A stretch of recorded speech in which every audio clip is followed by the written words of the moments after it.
Ladies and gentlemen, welcome to the August Ordinary Council meeting. Could I ask you to be upstanding for the Lord's Prayer, please?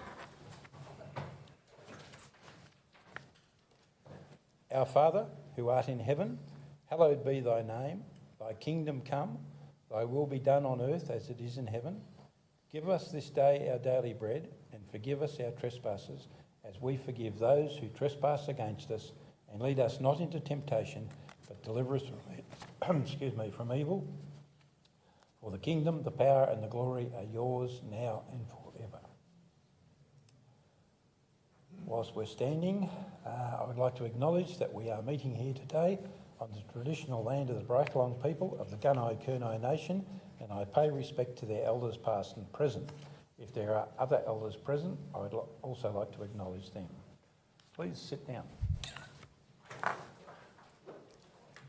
Also like to take the opportunity to welcome those who are joining us on YouTube and the link from Facebook. Welcome. Conditions of entry to our meetings. All members of the community attending the council meeting are asked to behave in a courteous and respectful manner before, during and after the meeting, and respectively. This includes no placards, posters or materials other than personal effects. In accordance with the local law, the Chair may order and cause the removal of any person, including a councillor, who disrupts any meeting or fails to comply with the direction. Live streaming. Council is currently live streaming council meetings, and speakers here tonight will be included in the audio recording. You will not be shown on the video. If you do have any concerns with this, please speak to a council officer. The council officers are located behind you, on the wall behind you there. Recording of council meetings. A person must not operate audio tape or other recording equipment at any council meeting without first obtaining the consent of council or the chair. Such consent may at any time during the course of such meeting be revoked by council or the chair. Moving on to the business of tonight, are there any apologies? I see everybody is here, so no apologies. Councillors' declarations of interest. Councillor Harriman. Yeah, Mr Mayor, declaring an interest no conflict, as I've done previously in item 14.1. 14.1. Any other declarations? If not, move on to the adoption of the minutes of the July council meeting. Have a mover, please. Councillor Gibson. Somebody to second. Councillor O'Callaghan. No opposition, I take it. Nobody wishing to speak? So carried unanimously. We'll on to acknowledgements. This is the section of the meeting where councillors may raise any formal acknowledgements that need to be made at this time. Councillor Howe. Thank you, Mr Mayor. I've got two acknowledgements tonight. Firstly, I'd like to acknowledge the passing of a true Traralgon legend and stalwart. Mr Peter Wood, OM, passed away on Thursday, the 25th of July 2019. He contributed to the Traralgon community for over 40 years. His achievements included he's a recipient of the Medal of the Order of Australia. He was Justice of the Peace and a Bail Justice for 40 years. He was a member of the Traralgon Apex Club, including 1 year as president. He was also a Traralgon councillor for over 10 years in the 70s and early 80s. That included 2 stints of 12 months as mayor. Second acknowledgement is of the sporting nature. I'd like to congratulate Councillor Harriman on making his debut for the TDU seconds on the weekend. He kicked 1 goal and was instrumental in their win over Gormandale. Final scores were 19 goals, 19, 133 to 2 goals, 5, 17. Thank you. It's great to have a champion in our ranks. Councillors, any other acknowledgements? Councillor White. I think that just on a sporting note, I think it's worthy for us to this evening acknowledge one of our local greats, if you want to call it that, in Peter Siddle, who got himself back into the Australian team and is currently representing Australia in the international arena in the Ashes series against England, and has shown a great steel and resolve in his batting, but also more importantly for his contribution in bowling. But he's been a great I don't know whether product's the right word, but certainly a great asset for the Australian side, but he's also been a true role model for our youngsters to emulate as they aspire to achieve their full potential in their chosen sports. Well done, Peter Siddle. Thank you, Darryl. Any other acknowledgements? Councillor Harriman. Thank you, Mr Mayor. I too rise to acknowledge the passing of a doyen of Latrobe City in Garth Hackford. Garth is a long-time solicitor in the area, part of Littleton Hackford. Garth was very much the essence of what we seek in a community member. Quiet and unassuming, but willing to put into the community wherever it was needed. He had a large philanthropic background within the Latrobe City community that he never sought acknowledgement for. Garth was always present at Anzac Day and was always laying a wreath. But I think the greatest thing that's going to be missed by this community is Garth's sense of wit. We as councillors were talking before the meeting of 2009 when there was a rumour going around that Garth had actually been killed in the bushfires, and he took out an ad in the local Express and said, "I hate to disappoint everybody." And in the words of, as Councillor Clancy pointed out, the words of Hemingway, the rumours of my death have been greatly exaggerated. So he will be greatly missed by the local community, not only for the philanthropic work he did, not only for the business that he established in the area, but also that razor-sharp wit that will be missed. Thank you, Mr Mayor. Thank you, Councillor Harriman. Any other councillor? Councillor Clancy. Thank you, Mr Mayor, and I'd note the passing of Garth as well, and his famous TV commercial said he was made of the right stuff. He wasn't stuffy, but made of the right stuff.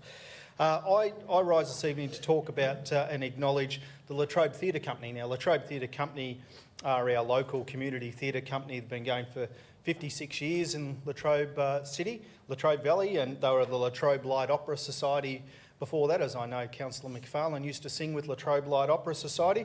But now as the Latrobe Theatre Company, they put on a production of Grease over 3 weeks, so 3 weekends, 12 shows that they put on. And it was just wonderful. I know that a number of the councillors attended the show, and I found myself, when I went along, tapping to every song and Grease Lightning and, you know, singing away as I was. They should have done it as a bit of a sing-along, and I think we could have all done that. And if you'll indulge me, I'll break into a number now. No, well done to the company. Lots of volunteers, you know, lots of people in the cast, not just on stage, but behind the scenes as well. But also to the people who went and sat in the audience and clapped and cheered and danced along with them themselves. You know, the audience is what makes a great theatre show. So it was very well attended, and congratulations to the company on their work. Councillor Clancy, I believe the school group that's with us, your guests, would you like to? Yes. I acknowledge doing the Rotary Youth program, the award, and the students from St Paul's Anglican Grammar in Terrelgan are here today, and they're learning what local government's all about, and they'll see some good democracy in action this evening. So it's good to have you all here, and thanks very much for coming along. Thank you, councillors. We'll move on to public question time. Mr CEO, I believe we have 2 questions in writing. We do, Mr Mayor. 2 questions from Mr Merv Geddes relating to Latrobe Valley Task Force and protocols for objectors to planning permits. But I do note that, surprisingly, I don't think Mr Geddes is in the audience tonight, so we'll table those questions and responses in the minutes of the council meeting and provide him with a copy. Thank you, Mr CEO. And we now move to speakers. We have 1 speaker tonight on agenda item 9.1, which relates to the Hazelwood Pondage. The speaker is Dr. Christine Sint. Dr. Sint, are you there? Yes. Like to come up to the microphone, thanks.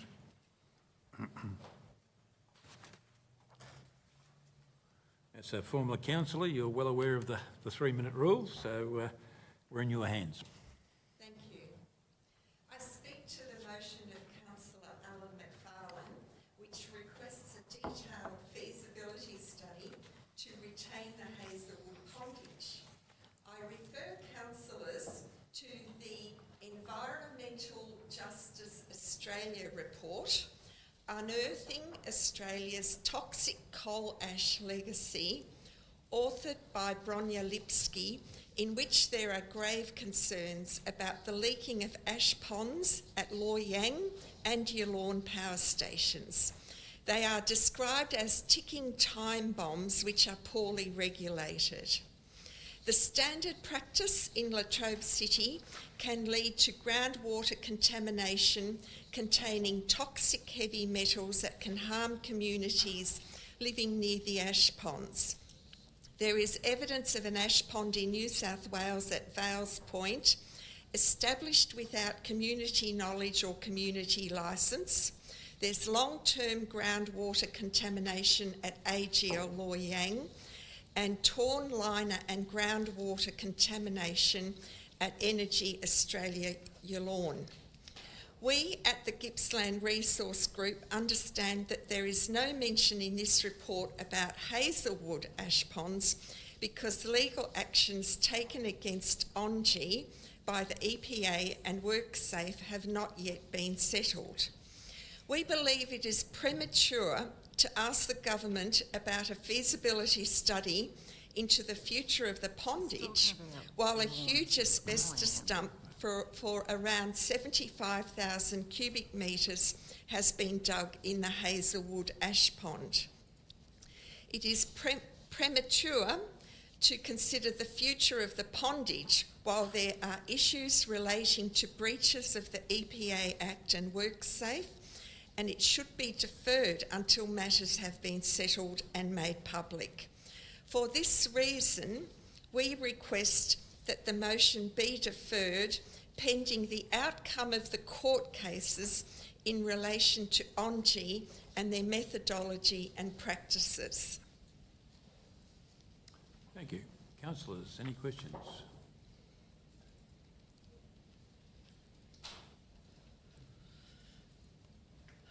Thank you, Councillor Christine. Gibson. Sorry, so are you saying with what you're putting up that the actual pondage has got that contamination, or you're not?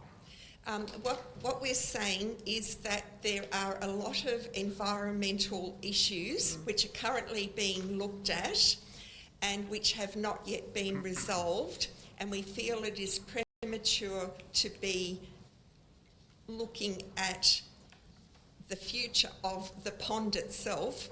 However, we already know from past experience that when the state government released barramundi into that pond, thinking at that time the water was warm, but also when people were catching those fish, they were told not to eat those fish, and the concern was the toxins in the water.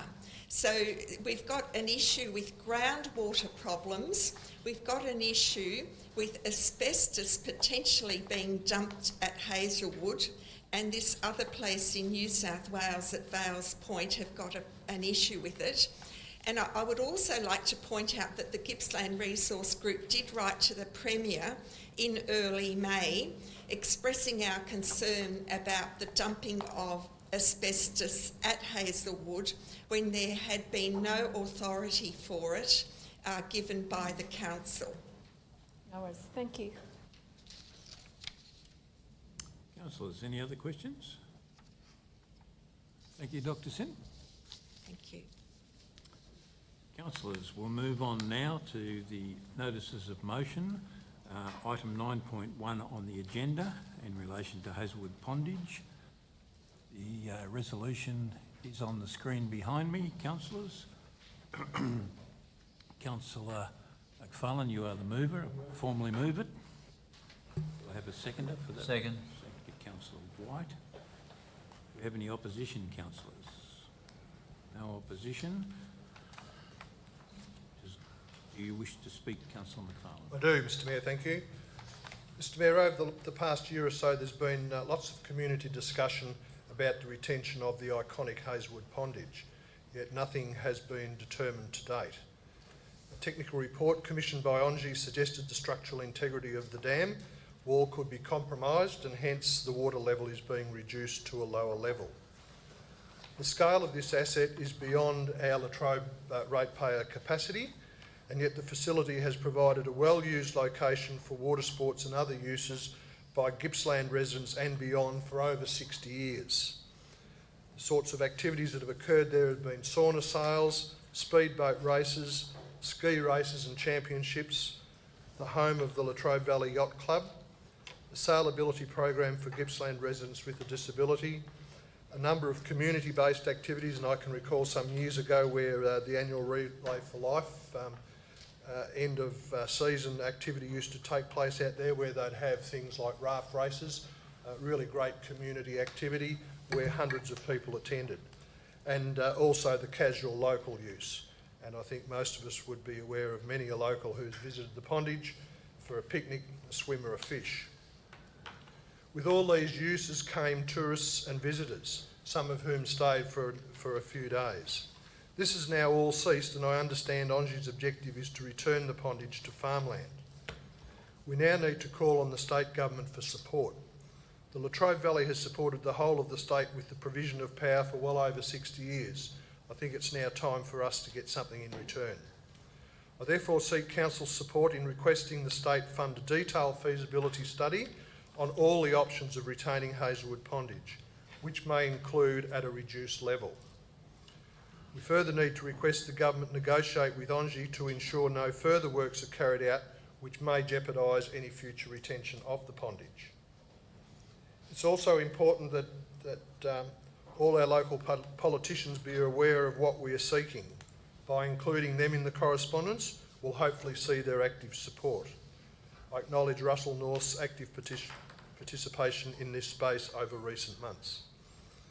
Finally, Mr Mayor, we need to reiterate support for the retention of the Hazelwood Pondage as a recreationally accessible waterway for use by all, not only in Latrobe City, but the Gippsland region and beyond. I commend the motion to the Council.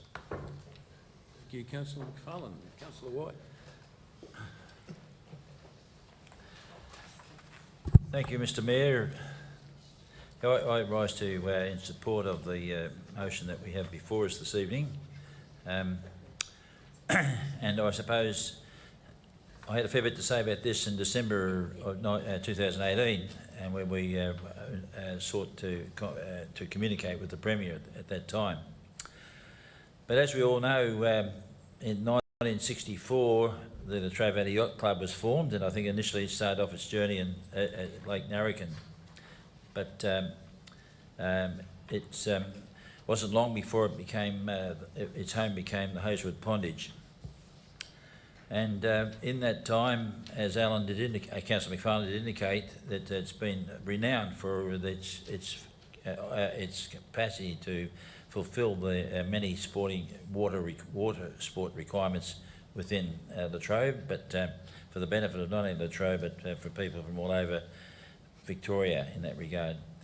So you need to understand that for over 30 years the Yacht Club has conducted a sailing program for youngsters to get involved in the sport of sailing. It's been, as I said, a sail training school. It's also hosted state and national championships over that time at that particular locality. And as you can, I'm sure many of us, some of us might be too young, but the sauna sail was an absolutely iconic event that we held each Queen's Birthday weekend out there at the Pondage, and I think up to, at one stage, up to 500 boats were on the water or attending for that particular sauna sail. It's operating a school program with Sailing Victoria.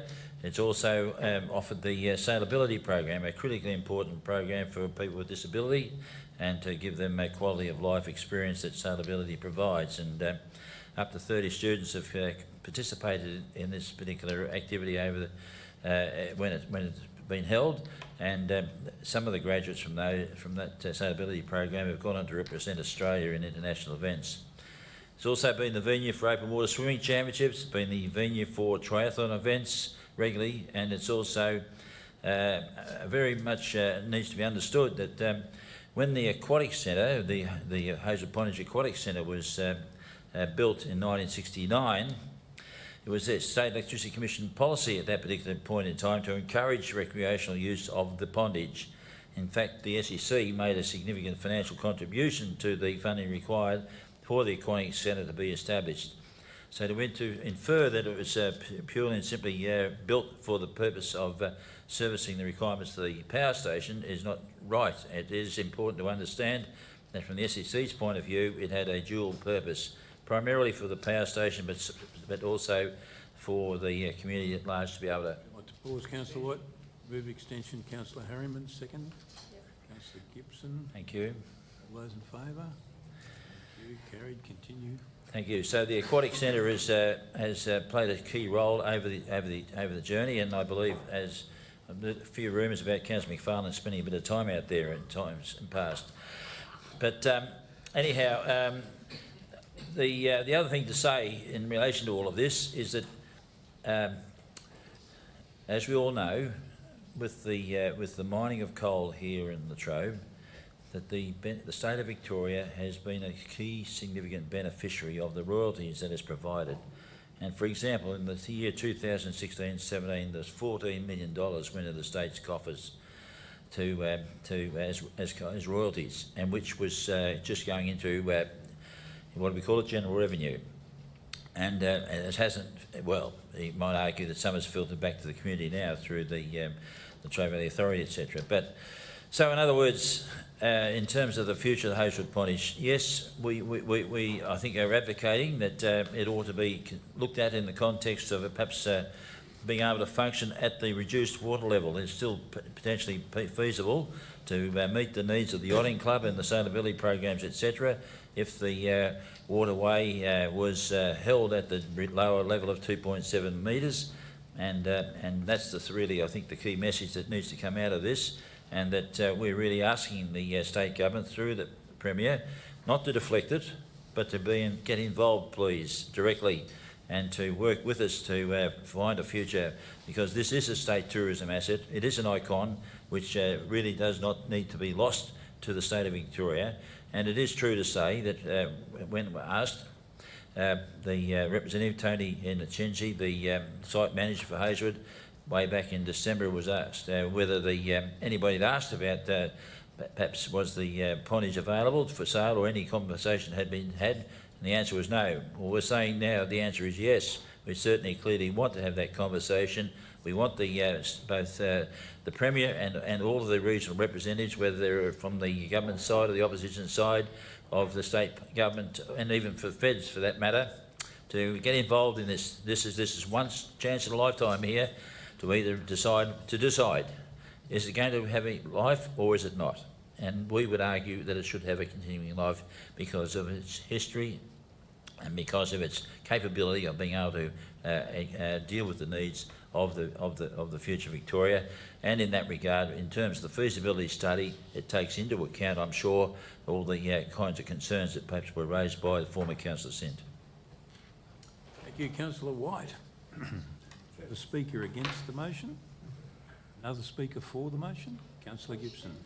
Question, certainly. Question, please. Carrying on from what Councillor White said.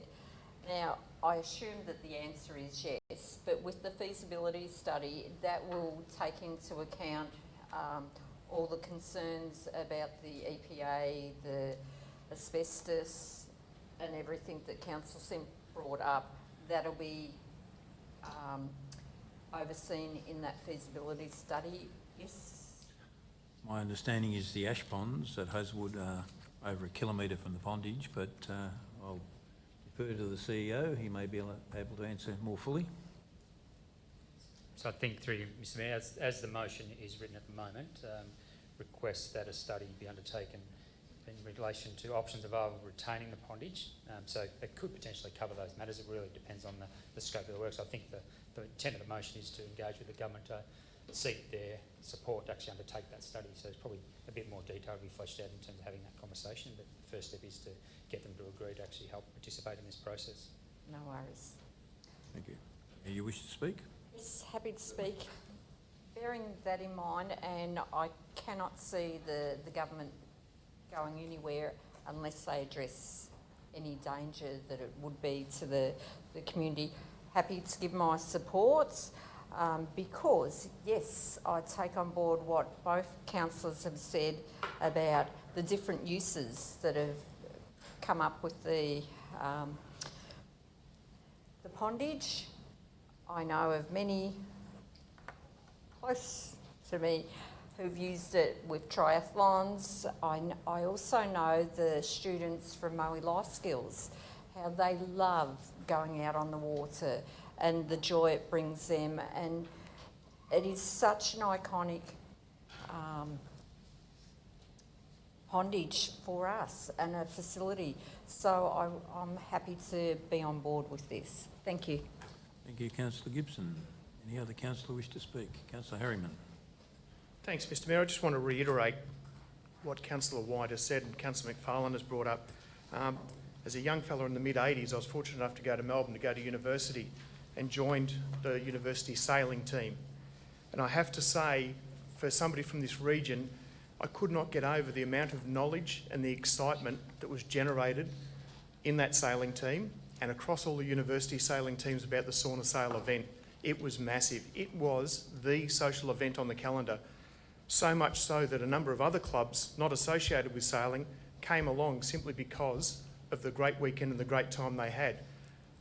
I would like to remember the events at the Yanar Hotel. I know I turned up there.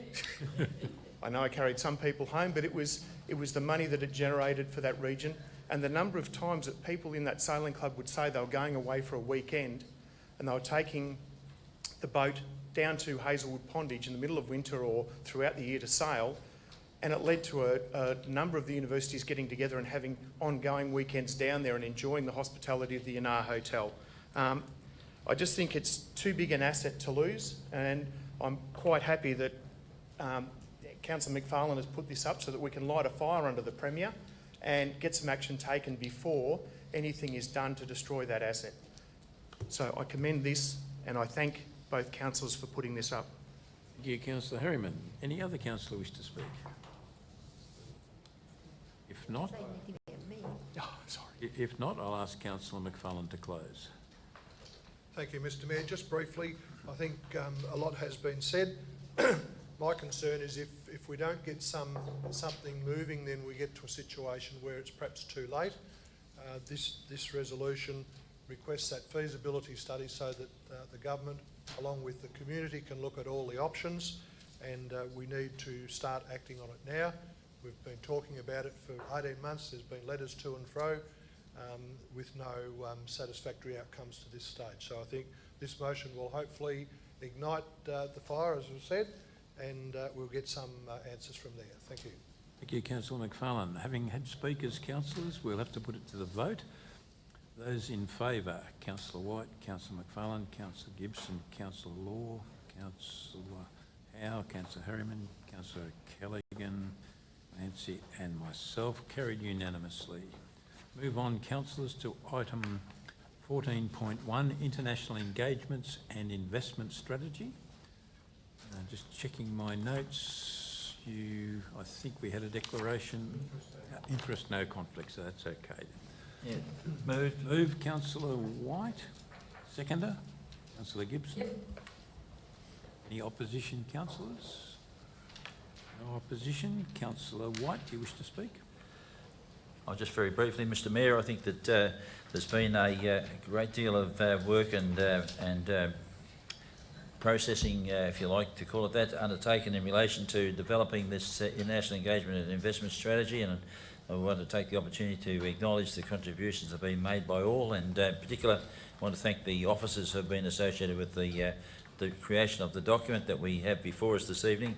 I think that this really does create a framework for us to be able to understand how we are going to look into the way we operate into the future in terms of international engagement and investment opportunities, and so it's a very good read, and it gives us, as I said, the framework from which we can all be on the same page in terms of how we go about things looking forward.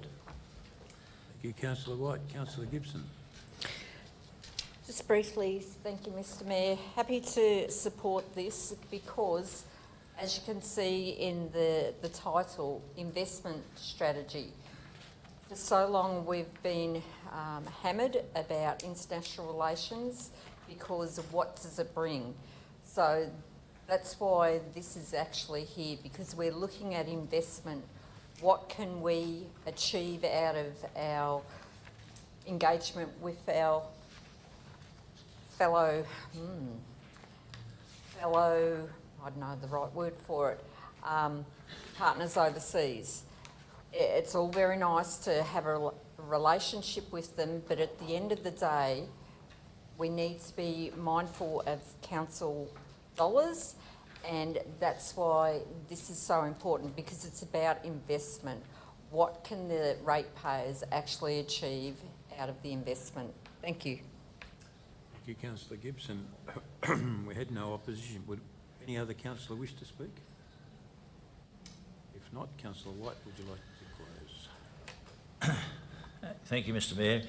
I think it's important to remind ourselves that this particular document was shared with our community to engage, so that they had the opportunity to provide feedback in that regard. And like Councillor Gibson did say, there's a strong focus on investment and economic development opportunities that could be achieved through this particular strategy. And I think also that the other aspect of it, which we really emphasising, I believe, is the relationship we have with Federation University, Gippsland campus here, and in terms of international students and the economic impacts and that may derive from that. But also I just wanted to acknowledge that we did get submissions when it was out for comment, and we really appreciate the comments that we have received, and I commend the proposed resolution to councillors. Thank you, Councillor White. On the basis of having had speakers, we must put it to the vote. So can I ask those in favour? Councillor White, Councillor McFarlane, Councillor Gibson, Councillor Law, Councillor Howe, Councillor Harriman, Councillor Callaghan, Councillor Clancy and myself, carried unanimously. Next, councillors, to item 14.2, page 51 of the agenda. Amendment GC 124, Gippsland Regional Line Upgrades. We have the recommended motion, but there is an alternate motion being proposed by Councillor McFarlane, I believe, and councillors, just if I can check Councillor McFarlane beforehand, Councillor Gibson, you are foreshadowing a motion also in relation to this. Right, so we'll move to Councillor McFarlane's alternate motion, which I'll ask you, Councillor McFarlane, is that your alternate motion on the board there? Yes, Mr Mayor. Okay, so that motion is moved by Councillor McFarlane. Do I have a seconder? Councillor Howe is seconding. Do I have any opposition? No opposition. Councillor McFarlane, do you wish to speak? Thank you, Mr Mayor. The Regional Rail Revival Program is in its planning phase, and Rail Projects Victoria has prepared an amendment, CG 124, to Latrobe, Balbor and Cardinia planning schemes to assist the facilitation of the proposed works, and that's what this report is about.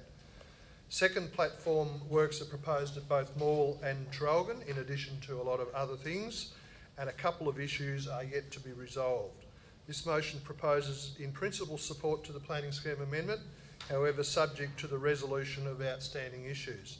And the three issues are, Mr Mayor, with parking being a major concern in our major towns, we need to be satisfied that there will be no net loss of parking in Maule and Traralgon CBDs as a result of the placement of second platforms.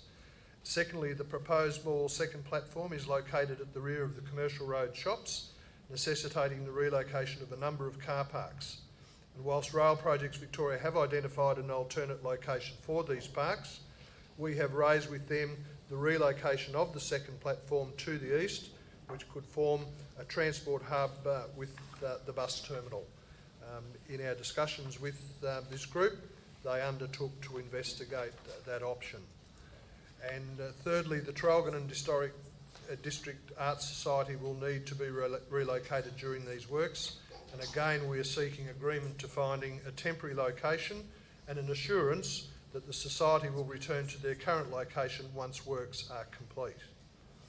Mr Mayor, these actions are proposed to protect our community needs in and around our train stations. We look forward to the $500 million worth of upgrades to the Gippsland rail line as part of the Regional Rail Revival Program. Thank you. Thank you, Councillor McFarlane. Councillor Howe. Thank you, Mr Mayor. Just to reiterate what Councillor McFarlane has said, both the CBDs are under pressure for lack of parking, so it's vitally important that we don't lose any as a result of these proposed works. The Traralgon Art Society has quietly built a facility including an art gallery and a training centre that is the envy of most other country art societies. They have over 80 students conduct regular exhibitions on site. So it's important that not only are they provided with an appropriate accommodation while these works are being completed, but they are able to return and operate out of their existing facility once the upgrades have been completed. Thanks. Thank you, Councillor Howe. Any other councillor wish to speak? If not, would you like to close, Councillor McFarlane? I think it's all been said, Mr Mayor. Fair enough then. We've had speakers, so we'll put it to the vote. Those in favour, Councillor White, Councillor McFarlane, Councillor Gibson, Councillor Law, Councillor Howe, Councillor Harriman, Councillor Callaghan, Councillor Clancy and myself, carried unanimously. Now, Councillor Gibson, you foreshadowed a motion in relation to this matter, and the first 1, 2, 3, 4 parts of that foreshadowed motion have already just been passed as part of Councillor McFarlane's amendment, so I have, with your permission, cut your foreshadowed motion back to one paragraph, which should be what is behind me there. All right, so Councillor Gibson, I take it you're moving that motion. Do we have a second? Yes, please. Thank you. Do we have a second of that motion? Councillor Law. Seconder. Any opposition, councillors? No opposition. Councillor Gibson, do you wish to speak? Yes, please, Mr Mayor. Well, I have no problem at all with the previous motion. It's right and just.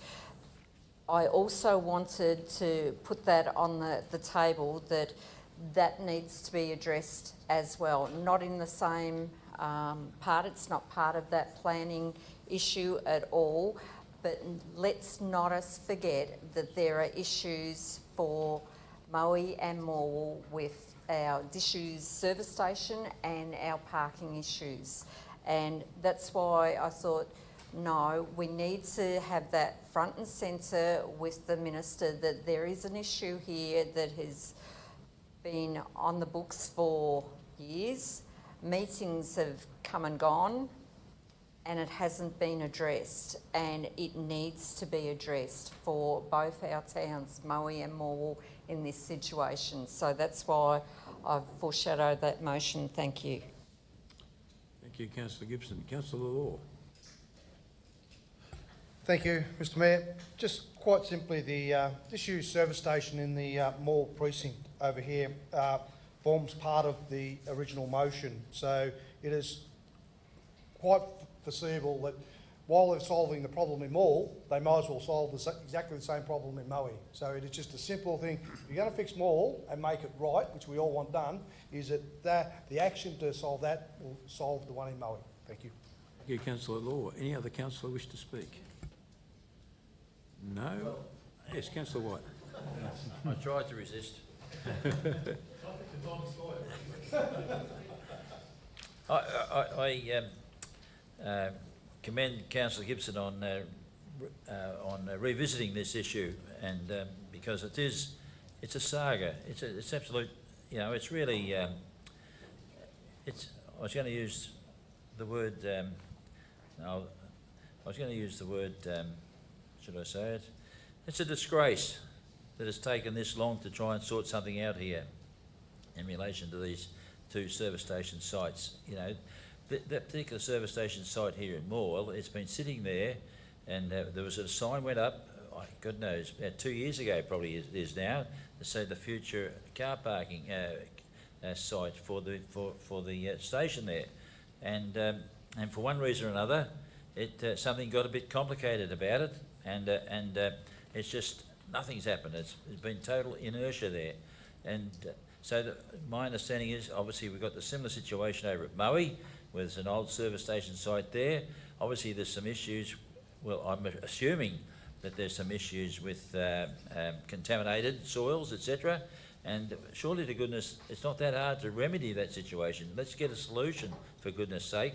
Even if it does cost us a few bucks to be able to fix it, let's get the job done. It's an absolute disgrace that it's taken so long for something to be solved here, and it's still not solved. It's a disgrace. Thank you, Councillor White. Does any other councillor wish to speak?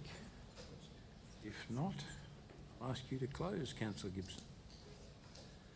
Thank you, Mr Mayor. I thank my fellow councillors for what they've said, because it's true.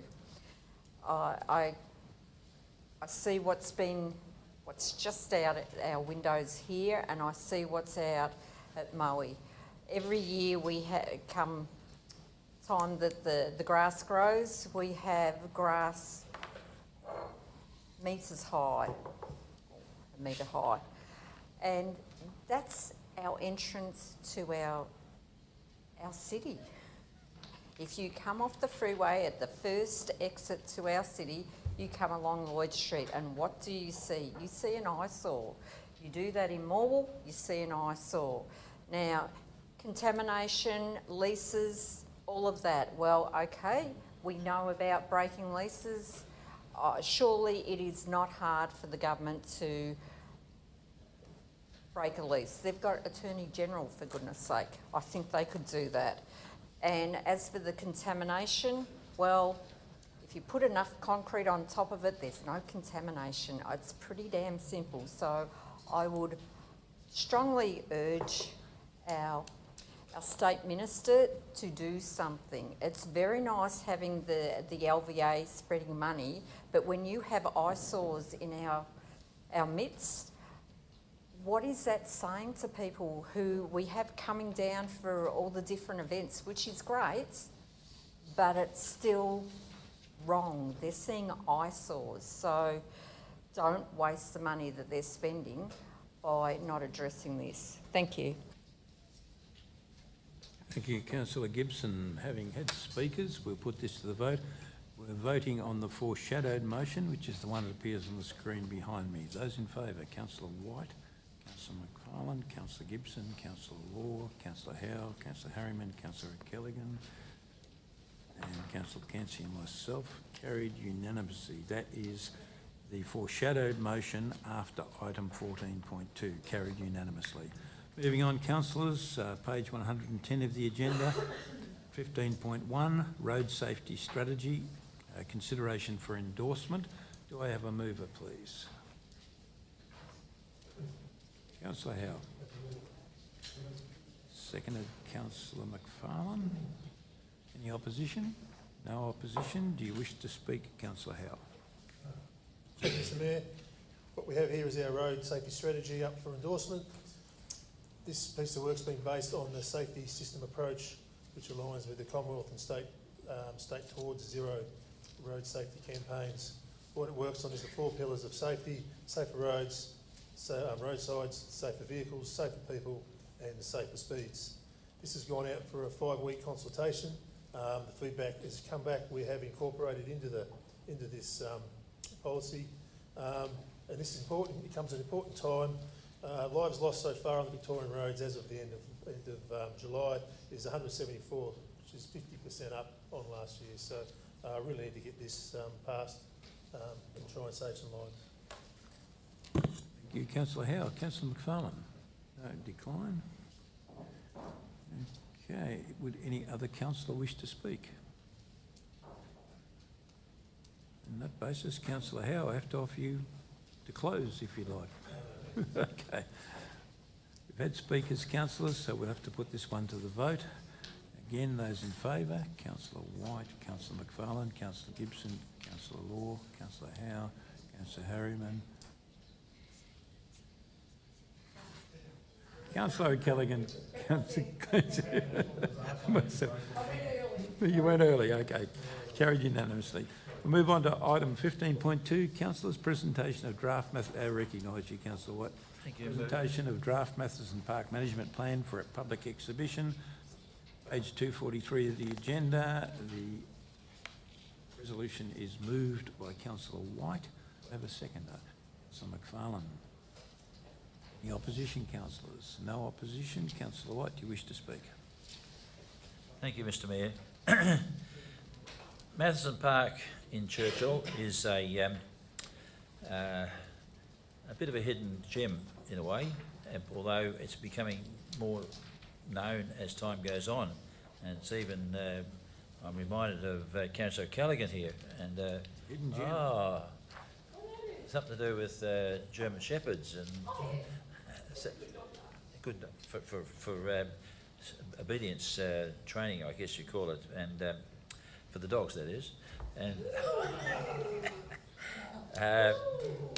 sorry, Councillor Callaghan. But Matheson Park is being, if you like, there's a small advisory committee that really is passionate and committed to the ongoing maintenance and enhancement of that particular locality, and it is a very beautiful passive recreation spot that all of you should go and experience at some stage. And anyway, but so far as tonight is concerned, this is about the draft management plan that we're asking council to endorse for public exhibition for a 4-week period. And as you can see from page 243 of our agenda, there's many consultative activities are going to be undertaken through a variety of methods to ensure that we get good positive feedback.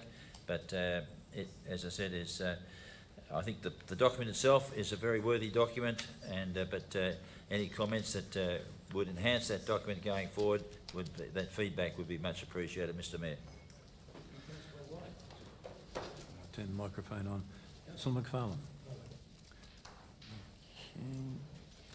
Any other councillor wish to speak? If not, I was going to say, I'll offer you the closure, Councillor White, but you decline. Councillors, we've had a speaker, so we'll put it to the vote. Those in favour, Councillor White, Councillor McFarlane, Councillor Gibson, Councillor Law, Councillor Howe, Councillor Harriman, Councillor O'Callaghan, well held. Councillor Clancy, myself, carried unanimously. Moving on, councillors, to 15.3, Northern Reserve Newborough, construction of a netball court by Newborough Football Netball Club, page 323 of the agenda. Do I have a mover? Sorry, Councillor Gibson, I didn't see you there. Mover, Councillor Gibson, seconder, Councillor Law. Opposition, councillors? No opposition. Councillor Gibson, would you like to speak? Yes, please, Mr. Mayor. I'm happy to move this motion. It is really great when you get a club that is proactive to go and do for themselves, and that's what this is all about. There is a real need for the football netball club to have another netball court, and they've got up their own backsides, being proactive about seeking funding from the LVA, and they will actually and have been putting the work in to achieve this. So I commend the club for this and very happy to endorse it. Thank you. Thank you, Councillor Gibson. Councillor Law. Okay, would any other councillor wish to speak? If not, I'll offer you the chance to close, Councillor Gibson. Okay, we've had a speaker. We'll put it to the vote. Those in favour? Councillor White, Councillor McFarlane, Councillor Gibson, Councillor Law, Councillor Howe, Councillor Harriman, Councillor O'Callaghan, Councillor Clancy and myself. Carried unanimously. Moving on, councillors, to item 15.4, the review of the outdoor pool season 2018 and 19. Do I have a mover? Councillor Harriman. A seconder, Councillor Howe. Any opposition, councillors? No opposition. Councillor Harriman, would you like to speak? Thank you, Mr. Mayor. Just so ratepayers and the community are aware, this is basically what we had last year at the pool. We've gone with it again. It had a great result through the pool season last year with increased attendances. It's very mindful of being frugal with council ratepayers' money, but providing the service that's needed when it's needed. And I also think it's been great to see the use of the Lawn North outdoor pool, which is a small community pool, which has attracted a lot of people from across the municipality, and its numbers have increased greatly. And I think it's about offering back to the community what they've been asking for. We've listened, we've learnt our lessons in the past where the pool was only open from 3 o'clock till 5 o'clock, or the outdoor pools were. I think with this model, we've reached the right mix of times and costs and service to the community. So I would once again recommend to all our ratepayers, make use of your pool, because it's only through use that we get to keep opening it. And if you like having your outdoor pools in particular, I can only recommend that you actually use them, take advantage of them, and your Lawn North is a great pool to get to on a Sunday afternoon. Thank you, Mr Mayor. Thank you, Councillor Harriman. Councillor Howe. Thank you. I just agree with everything Councillor Harriman said. Just one thing to add, there'll be no outdoor pool in Traralgon this summer, so they can all head up to your Lawn North where it's free general entry, and they can still enjoy the facilities that we have to offer up there. So that's all really. Thanks. Thank you. Any other councillor wish to speak? On that basis, Councillor Harriman, do you want to close with a short use it or lose it, or? I'll lose it. Okay. All right. We've had speakers, so I'll put it to the vote. Those in favour, Councillor White, Councillor McFarlane, Councillor Gibson, Councillor Law, Councillor Howe, Councillor Harriman, Councillor O'Callaghan, Councillor Clancy, myself, carried unanimously. Right, moving on. 16.1, release of draft Cultural Diversity Action Plan 2019 to 23 for public consultation, page 370 of the agenda. Do I have a mover? Go ahead. Indeed. Second. Councillor Clancy and Councillor White. Any opposition, councillors? No opposition. Councillor Clancy, do you wish to speak? Thanks, Mr Mayor. This resolution is for Council to release the draft Cultural Diversity Action Plan for 2019 to 2023. This is going to be a 6-week consultation period starting tomorrow, so the 6th of August. The key purpose of the plan, of the Cultural Diversity Action Plan, is to provide a focus for Council to deliver services and information that includes people from diverse backgrounds. This development, the Diversity Action Plan, the development of the Diversity Action Plan has been in consultation with Council's Cultural Diversity Advisory Committee. It's also been working with Council staff, the organisation staff, key organisations within our municipality who represent and work with culturally diverse groups. It's actually a very good action plan. Councillor White and myself have sat in on a number of the sessions with the Cultural Diversity Advisory Committee. There's 3 crucial focus areas of the Cultural Diversity Plan for the next 4 years. They are access and equity, responsiveness and leadership. And some of the key actions that this plan look at is to develop the competency training to ensure council services and processes are responsive to the needs of people from culturally diverse backgrounds. So to ensure that our staff have the correct training to be able to deal with people from culturally diverse backgrounds. Community leadership programs and the development of ongoing training as well. This is a 6-week period of consultation and much like my fellow councillors have said about consultation, this is an opportunity for the community to be involved. So my suggestion would be get involved, have a read, go onto our website, download the draft plan and have a bit of a read and give any feedback that you have. If you think we've missed something, you think we could be doing better, this is the way that consultation works. So it's open for a 6-week period and we certainly invite you to be a part of that and have a conversation with us about how we can ensure as an organisation and as a community we can ensure that we're giving best services to people from culturally diverse backgrounds. Thank you. Thank you, Councillor Clancy. Councillor White, you seconded? Would you? Thank you, Mr Mayor. I rise to support Councillor Clancy's comments in relation to this particular plan, and I think that this is a very good document that's before us. It does. I think it's important to emphasise that some of us within our community sometimes ask the question, what do we mean by cultural diversity and action plans? This particular document really does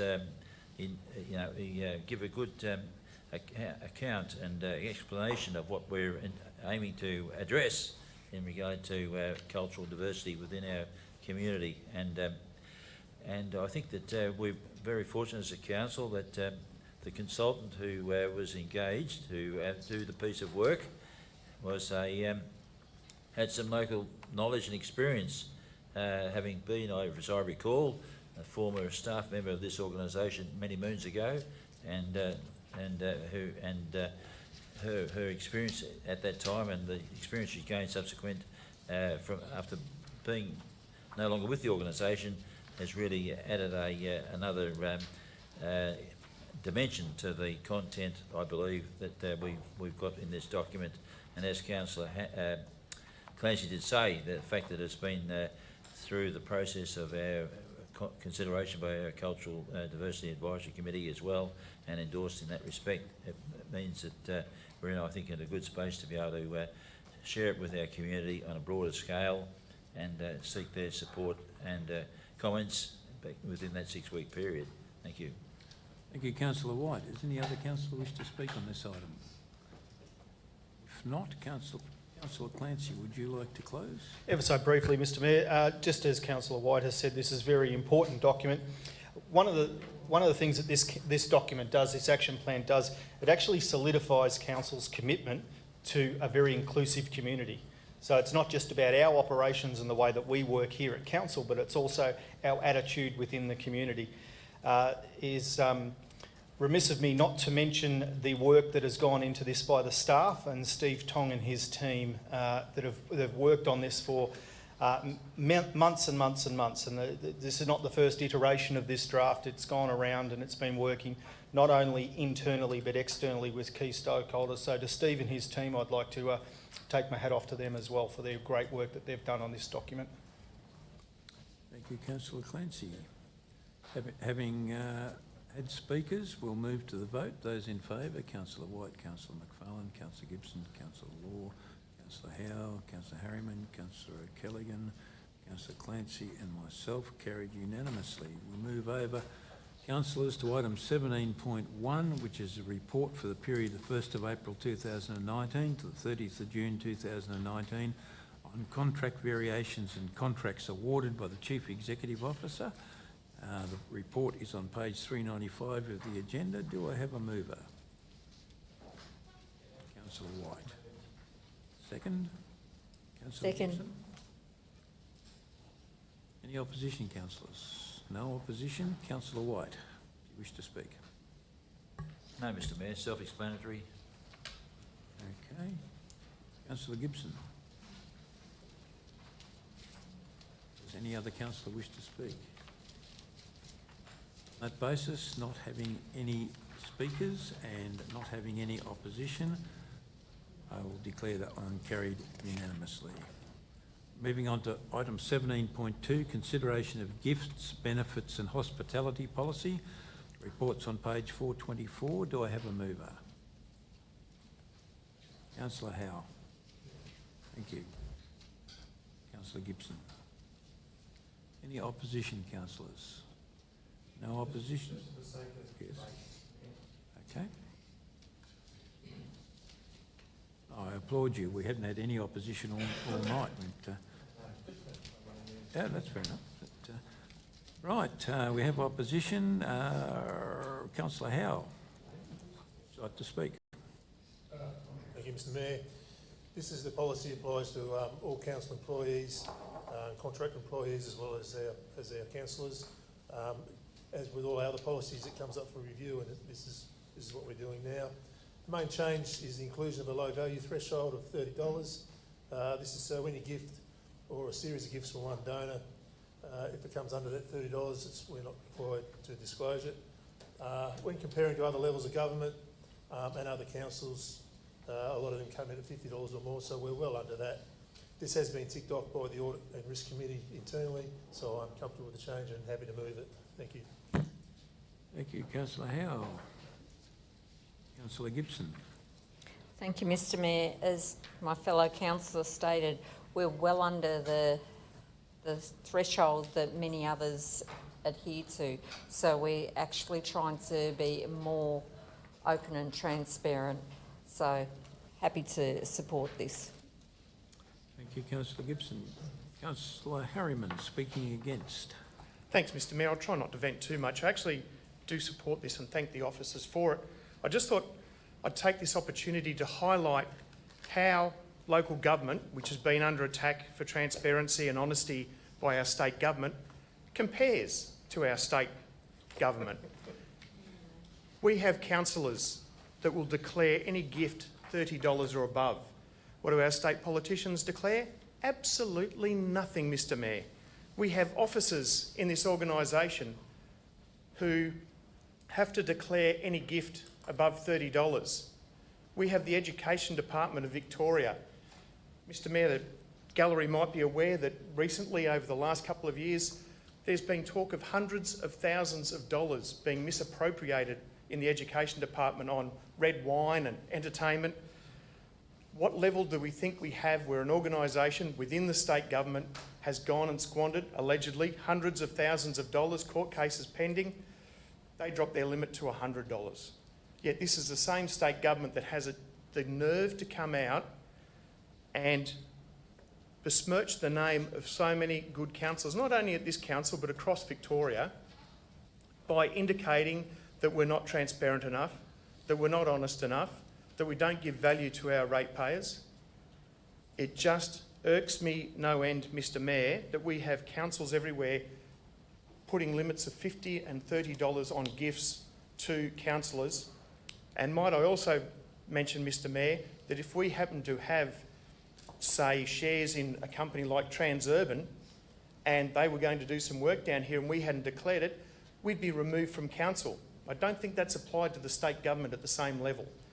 So, Mr Mayor, I commend the officers for coming up with this. I think the level is very, very low, very, very low.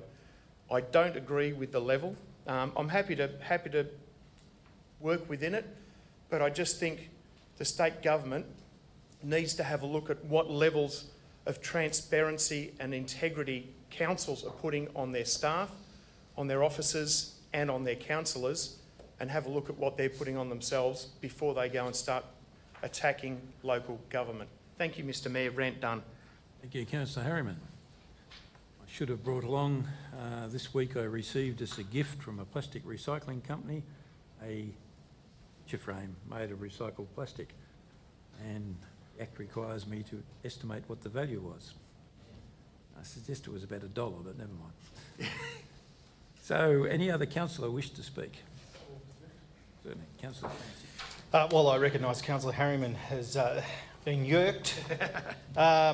This motion isn't about the state government. This is about us, and I just wanted to bring that back in. I think that what this is saying here is about us as councillors being as transparent as we possibly can. And there's one of the things that I've noticed in the 20-odd years that I've been looking at all levels of government is that people always say, oh, those, corruptions or the brown paper bag sort of jokes that people make and things like this. This is putting on the line. Any little gift, whether it be a handkerchief from a visiting delegation or whether it be a bottle of wine from a local vendor, we have to register those gifts, or if we accept them or not accept them. And this puts it on the register to ensure that our community know that we're actually acting in their best interest on every level that we possibly do. So while it is an opportunity to talk about these things, this is a very serious business, that we actually ensure that we are always transparent with our community about what we're doing when we act for them. So that's why this is a really good resolution.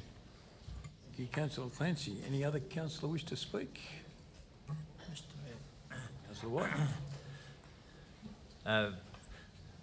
As always, being a very few words, I just wanted to remind our councillors and, more importantly, our community that as part of the process of getting to this evening, this particular matter for consideration, that this particular proposed policy has been considered by our, what we know as our External Audit and Risk Committee, and they've given it their imprimatur as well, so that all the tests that need to be applied to this particular potential policy have been undertaken to ensure that we are fully transparent in relation to this particular issue. Thank you, councillor White. Any other councillor wish to speak? If not, councillor Howe, would you like to close? No, thank you, Mr Mayor. Okay, we've had speakers for and against, so we'll have to put this one to the vote. Those in favour, councillor White, councillor McFarlane, councillor Gibson, councillor Law, councillor Howe, councillor Harriman, councillor Kelligan, councillor Clancy and myself. And meeting procedure does allow somebody to speak against a motion and then vote for it. So everything straightforward there. I fit that bill. Councillors, we'll move on to item 17.3, CEO delegation to approve the allocation of additional funding, excuse me, to contract LCC 545, which is for the redevelopment of Keegan Street Reserve in Mall. Do I have a mover? Councillor McFarlane. So I would expect Councillor White as to second. Any opposition, councillors? No opposition. Councillor McFarlane, would you like to speak? Well, just briefly, Mr Mayor, the report's fairly self-explanatory. The contract has been let for the works on Keegan Street Reserve, which also provided some options for some additional work should funding be available. Now that the project in its totality has moved along, there is an opportunity perhaps to redivert some federal funds into this state-funded process. So should that funding reallocation be approved, it just authorises the CEO to introduce these other options that were earlier considered to ensure the benefit for the project as a whole. Thank you. Thank you, Councillor McFarlane. Councillor White. No, Mr Mayor. No. Any other councillor wish to speak?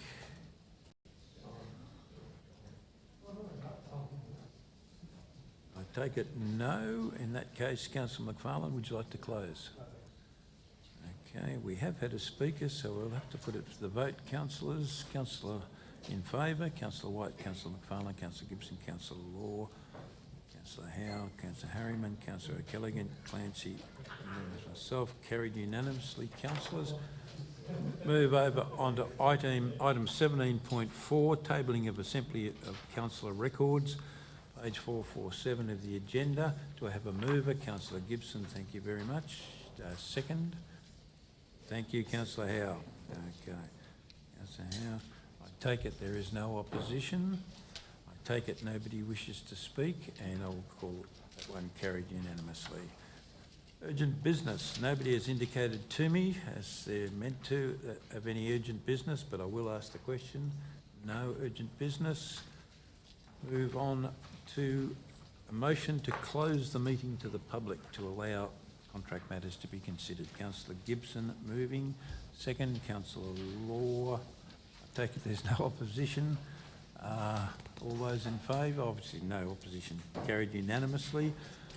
Members of the gallery, we are now closing this section of the council meeting, and we would invite you to take a break and have a cup of tea and a biscuit with the councillors and have a chat to them. And I say farewell to our friends on YouTube. Thank you. A photo op with all the councillors?